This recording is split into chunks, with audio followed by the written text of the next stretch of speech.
Hello ladies and gentleman, welcome to Ram ji के study channel. आज हम इस वीडियो में डिस्कस करेंगे हिमाचल प्रदेश के आधुनिक इतिहास में ब्रिटिश और गोरखों के आपसी रिलेशन को, सुगौली की संधि को और लाहौर संधि को। किस किस के बीच में ये संधियाँ हुई थी, इसको डिटेल में डिस्कस किया जाएगा। और ब्रिटिश और पहाड़ी राज्यों के किस तरह के रिलेशन रहे, इसके बारे में भी डिस्कस करेंगे हम।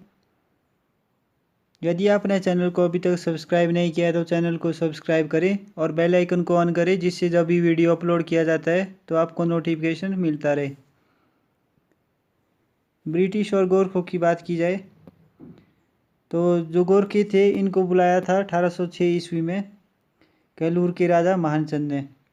राजा संसार चंद, जो कांगड़ा के राजा थे संसार चंद, उनके खिलाफ लड़ने के लिए।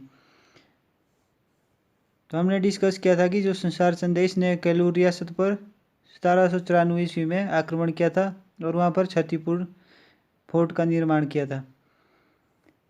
तो इसके बाद इस हार का बदला लेने के लिए राजा मानचंद अमर सिंह थापा को बुलाता है। तो इसके बाद 1806 ईस्वी में अमर सिंह थापा और संसार चंद के बीच में बैटल ऑफ मेलमोरियो होता है। तो इसमें संसार चंद की हार होती है। तो अपनी हार का बदला लेने के लिए संसार चंद सिखों के महाराजा रणजीत सिंह को बुलाता है अमर सिंह थापा के खिलाफ लड़ने के लिए। तो अमर सिंह थापा और रणजीत सिंह के बीच में युद्ध होता है 1809 ईस्वी में, जिसमें अमर सिंह थापा की हार होती है। तो उसके बाद जो रणजीत सिंह है और अमर सिंह थापा के बीच में संधि होती है, जिसमें जो सतलुज और ब्यास नदी के बीच का एरिया है वो सिखों के अधीन आ जाता है और इनको यहाँ से जाना पड़ता है, जो गोरखाज होते हैं। तो यदि आपने उस वीडियो को नहीं देखा है अभी तक, तो आप चैनल में विजिट करके उस वीडियो को देख सकते हैं। सब कुछ डिटेल में डिस्कस किया गया है। तो इसके बाद बात करते हैं अमर सिंह थापा के बेटे ने। रणजोर सिंह अमर सिंह थापा का बेटा था। इसने सिरमौर पर आक्रमण किया। उसमें सिरमौर के राजा थे राजा करम प्रकाश। तो ये राजा करम प्रकाश वहाँ से भागकर भूरिया अम्बाला में शरण लेते हैं। तो इस तरह से नान और जातक किले पर गोरखों का कब्जा हो जाता है। 1810 ईस्वी में गोरखों ने हिंडूर, जुब्बल और पंडरा क्षेत्रों पर भी कब्जा कर लिया। इसके बाद अमर सिंह थापा ने 1811 ईस्वी में बुशहर रियासत पर आक्रमण किया। तो इसके बाद अमर सिंह थापा ने 1813 ईस्वी तक ये रामपुर में रहे और उसके बाद अर्की चले गए। तो अब बात करते हैं कि गोरखा और ब्रिटिश के बीच में किस तरह से टकराव शुरू होता है, किस तरह से एक दूसरे के दुश्मन ये बनने शुरू होते हैं। तो 1813 ईस्वी में अमर सिंह थापा ने सरहिंद क्षेत्र के 6 गांवों पर कब्जा करना चाहा। तो यहाँ पर इन्होंने आक्रमण किया, तो जिसमें 2 गांव थे ब्रिटिश और सिखों के। तो इसके बाद जो ब्रिटिश है, इनको गुस्सा आ जाता है और इसका दूसरा कारण था गोरखों ने तिब्बत को जाने वाले सारे जो दर्रे और मार्ग होते हैं, रास्ते होते हैं, उन पर कब्जा कर लिया था। तो अब अंग्रेज़ों को लगने लगा कि उनके लिए खतरा है यहाँ पर। तो इनके बीच में आपसी टकराव शुरू हो गया। तो इससे अंग्रेज़ों ने 1 नवंबर 1814 को गोरखों के खिलाफ युद्ध की घोषणा कर दी, 1 नवंबर 1814 को। तो इसके बाद इनके बीच में युद्ध शुरू हो जाता है।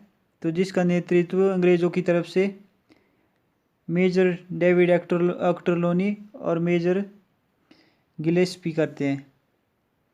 तो मेजर गिलेस्पी ने 4400 सैनिकों के साथ गोरखा सेना को किलिंग किले में हराया था। तो किलिंग किले में जो गोरखों का नेतृत्व कर रहे थे वो थे बलभद्र थापा। तो इनकी मृत्यु हो जाती है, बलभद्र थापा की यहाँ पर मारे जाते हैं इस युद्ध में, और ये किलिंग पर अंग्रेज़ों का कब्जा हो जाता है। इसके बाद क्या होता है, जो अमर सिंह का पुत्र होता है रणजौर सिंह, उसे गुस्सा आ जाता है और वो नान में वो रहता है। वहाँ से जातक किले में जाकर अंग्रेज़ों को बहुत सारी हानि पहुँचाता है। तो ये जो कैलूर रियासत थी, तो शुरुआत में इसने गोरखों का साथ दिया, परंतु कुछ समय बाद ये अंग्रेज़ों के साथ मिल गए।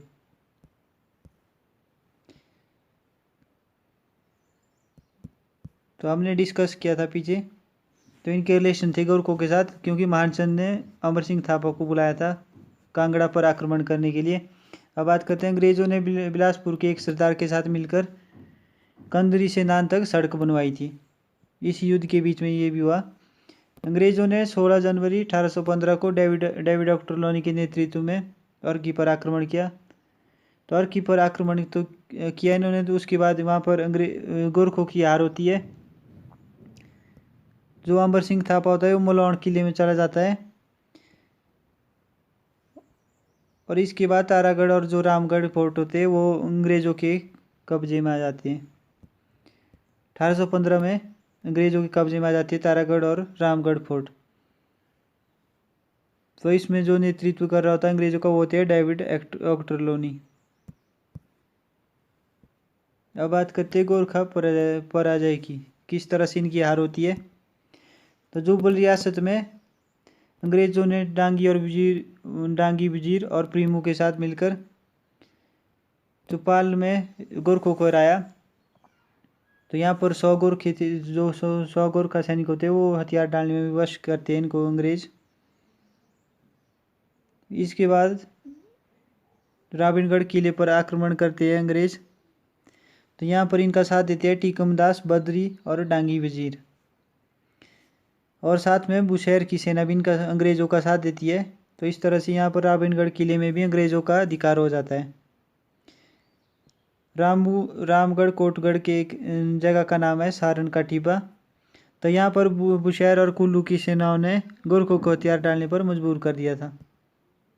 तो यहाँ से भी गोरखों को खदेड़ दिया जाता है।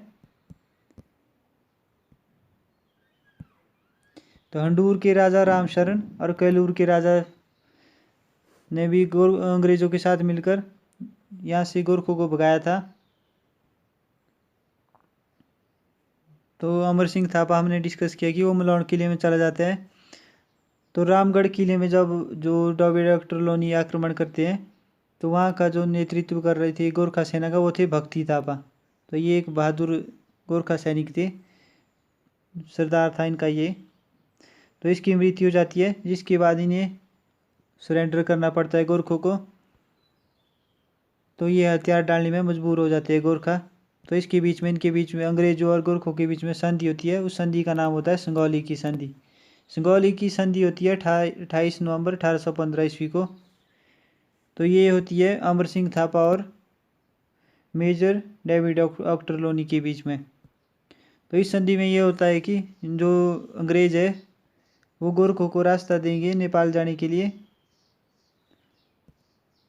और जो काली नदी और सतलुज नदी के बीच का क्षेत्र है वो आ जाता है अंग्रेज़ों के अधीन रहेगा अब।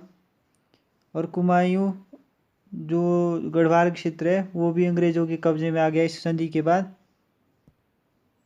और एक ब्रिटिश रेजिडेंट इनका एक अधिकारी रहेगा गोरखों की राजधानी काठमांडू में, जो इनके एडमिनिस्ट्रेशन को चेक करेगा।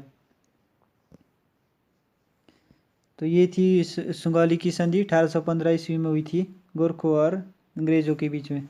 अब बात करते हैं ब्रिटिश और पहाड़ी राज्यों के किस तरह से रिलेशन रहे हैं।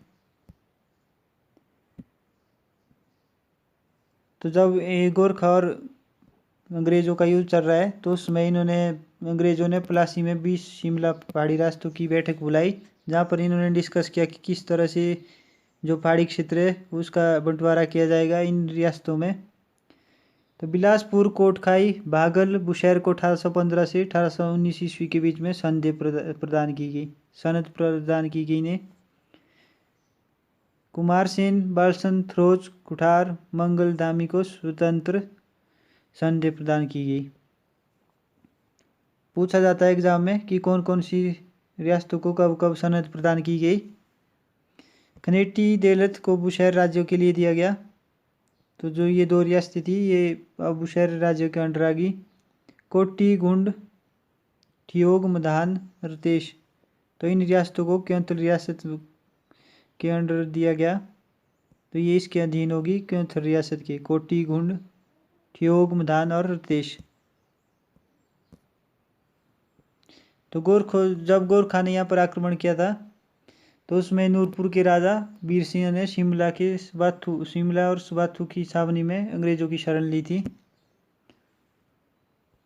मंडी के राजा बलबीर सेन ने महाराजा रणजीत सिंह के खिलाफ शिकायत की थी। इन्होंने अंग्रेजों से सहायता मांगी थी, जो इनका एक सुबाथू में पॉलिटिकल एजेंट कर्नल टप से सुबाथू में इनका एक पॉलिटिकल एजेंट था कर्नल टप अंग्रेजों का। तो इससे बलबीर सेन ने सहायता मांगी थी महाराजा रणजीत सिंह के खिलाफ। अब बात करते हैं लाहौर संधि की। हमने डिस्कस किया था लास्ट वीडियो में कि 1839 ईस्वी में महाराजा रणजीत सिंह की मृत्यु हो जाती है। तो इसके बाद जो सिखों का पतन शुरू हो जाता है, इनके पास कोई स्ट्रॉन्ग रूलर नहीं रहता है जो इनका नेतृत्व कर सके। तो 9 मार्च 1846 को सिखों और अंग्रेजों के बीच में होती है लाहौर संधि। इम्पोर्टेंट है, बार बार पूछा जाता है क्वेश्चन। तो इस संधि के अनुसार सतलुज और ब्यास नदी के बीच का जो क्षेत्र है वो अब अंग्रेजों के अधीन आ गया। तो 1846 ईस्वी तक अंग्रेजों ने कांगड़ा, नूरपुर, गुलेर, जसवां, दतारपुर, मंडी, सुकेत, कुल्लू और लाल स्पीति पर अपना कब्जा कर लिया। यदि आपने चैनल को अभी तक सब्सक्राइब नहीं किया तो चैनल को सब्सक्राइब करें और बेल आइकन को ऑन करें, जिससे जब भी वीडियो अपलोड किया जाता है तो नोटिफिकेशन मिलता रहे। वीडियो को ज़्यादा से ज़्यादा लाइक, शेयर और